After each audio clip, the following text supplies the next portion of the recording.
Today we're going through 5 things that I do, pros do, rank 1 players do, but the average player really doesn't. They're quite easy to implement into your game.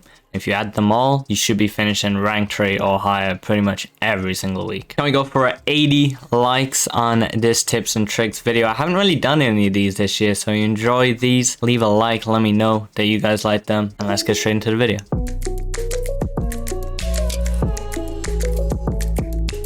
Are you fed up of coming against God Squad game in and game out? What? If so, make sure to head over to u7buy.com using the link in the description below.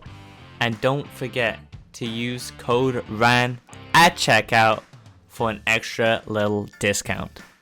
So the first thing we're going to be covering is timed finishing on a player's weak foot. Why this is so effective is a lot of times you'll get to these shooting angles and you're forced to shoot on your player's left foot. I'll show you an example here that I had with Prime Henry. The problem with a 4-star weak foot is at a tight angle like that, very tight angle. Realistically, you're not going to score with a player's weak foot. It's just not going to happen. But green timing this shot allows you to actually have enough power and accuracy to get it in the corner and score a goal. So if you can add that to your game, it's a lot more goals actually over the long term. So I definitely recommend learning time finishing. If you're not the best at it, really only do it in angles like this, where if you had not timed the shot, you wouldn't have scored anyways. So you may as well gamble on timing that shot. Now, next up we have tip 2, which is to use skill moves in the box. Specifically here in this example is the reverse elastico. Also the scoop turn works very well as well.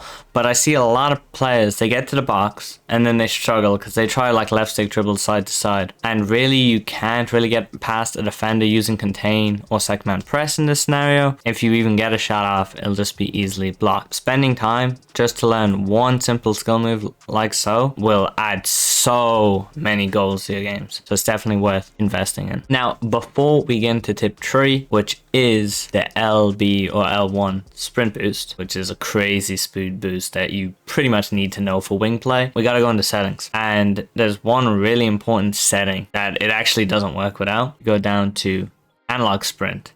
If you have this on, you can't speed boost. So you need to turn that off. What that does is as soon as you flick the stick at all, it puts you at max like sprint, if that makes sense, which allows you to speed boost instantly. If you have analog sprint on, it slowly increases as you move the analog stick across, and therefore you can't properly sprint boost. So remember, analog sprint needs to be turned off. Now let's get into it. So you're gonna see this sprint boost performed by Henry here.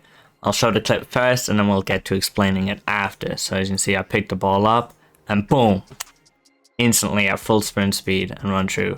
Fortunately, what a terrible finish. I did not score, but let's talk about it. How did it get done? So all you do, you receive the ball, one touch, then hold L1 or LB for literally a second, like tap it basically, then let go and just sprint. So hold down R2 or RT and go forward. Bang. That simple. That simple. So rewatch that a few times if you want to learn it a bit better. That'll help you really a lot to like beat fullbacks with wingers, because without kind of the speed boost, it's quite hard to actually beat a fullback in a one-on-one. Next, we have the best pass in the game, the best true ball in the game, I should say. L1 R1 triangle or LBRBY on Xbox. Literally all you need to do, get it with a wide player, send a striker on a run with tapping L1, and literally, I know this is messy, it's crazy passing anyways, but honestly you can kind of do it anybody, is you pretty much take a touch inside, about 2 to 3 bars, doesn't really matter too much as long as it's more than 1 bar pretty much, and literally look how perfect the pass is. It just lands right there at your striker's feet. It's beautiful. Yeah, I go for a little chip finish over the goalkeeper.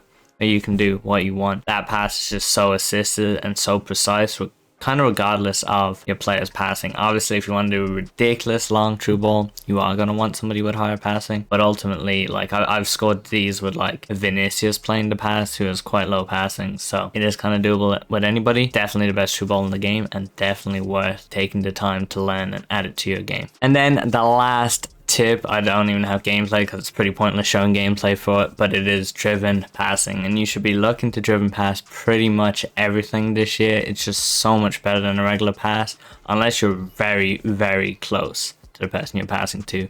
You should ultimately be going for driven pass. that's holding R1 and X on PlayStation or RB and A on Xbox.